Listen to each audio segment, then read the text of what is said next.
নমস্কার, welcome back to my channel Bangladeshi blogger Benus family থেকে বেনু বলছি। কতদিন ধরে আকাশ পুরো রাগ করে আছে আমাদের সাথে, কি জানি কি হয়েছে। যাই হোক, আজকেও বৃষ্টি আসবে। তো সকালবেলা ঘুম থেকে উঠে মাম্মামকে স্কুল থেকে এনে সবার আগে কাজ শুরু হয় বেডটা গুছানো দিয়ে, তাই বেডটা একটু গুছিয়ে নিচ্ছি। অনেক সকালে উঠতে হয় বলে সকালে নাস্তাটা অনেক তাড়াতাড়ি শেষ হয়ে যায়। তো স্কুল থেকে এসে আবার হালকা পাতলা কিছু খেয়ে নিতে হয়, তা নাহলে তো সারাদিনের এই কাজগুলো করা যায় না। রান্নাটা একটা বড় কাজ, রান্নাটা শেষ হয়ে গেলে আর কোনো চিন্তা থাকে না। তো গুছানো হয়ে গিয়েছে, এক নজর আপনাদেরকে দেখিয়ে দিচ্ছি।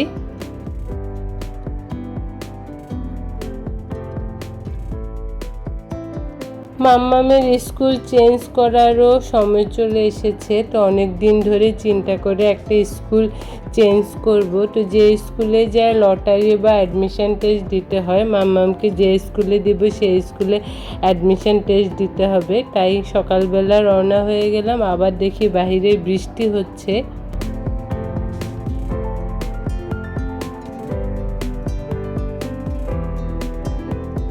তো মাম্মাম পাপা আজকে আর অফিস যায়নি, আমাদের সাথে যাবে বলে। মাম্মামের এই প্রথম পরীক্ষা, যে স্কুলে পড়ে সেই স্কুল প্রি স্কুল বলে ওইখানে তেমন পরীক্ষা নেই। আর আইডি কার্ডও লাগিয়ে দিয়েছে বৃন্তিকা মজুমদার। মাম্মামকে এখানে কেজিতে দিব। সব গার্জিয়ান তাদের সন্তানকে নিয়ে বসে আছে, তেমনি আমরাও।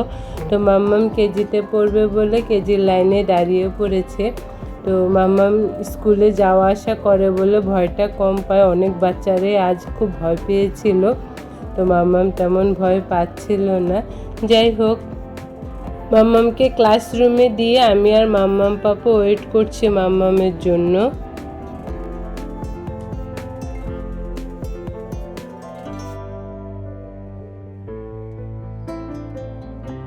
মাম্মামের এটা ফার্স্ট এক্সাম ছিল, কেমন লিখবে জানি না। এর মধ্যে মাম্মামেরও জ্বর ছিল, আমারও জ্বর ছিল। আর স্কুলটা মগবাজার এজি চার্চ স্কুল নামে এটা পরিচিত। আর অনেক ভালো নাকি স্কুলটা, আমাদের প্রজেক্টের অনেক বাচ্চারাও পড়ে। তো এসে বলছিল যে ওর হাত ঠান্ডা হয়ে গিয়েছে। আমি জিজ্ঞেস করছিলাম কি কি আসলো, লিখতে পেরেছো কি না। বললো তো লিখলো, দেখা যাক কি হয়, জানি না পারবো কিনা ভর্তি করাতে। তাহলে ভিডিও আজ এ পর্যন্ত, আমরা বাসায় যাব। আর ভালো লাগলে অবশ্যই কমেন্ট করবেন। আজ এ পর্যন্ত, টাটা, বাই বাই।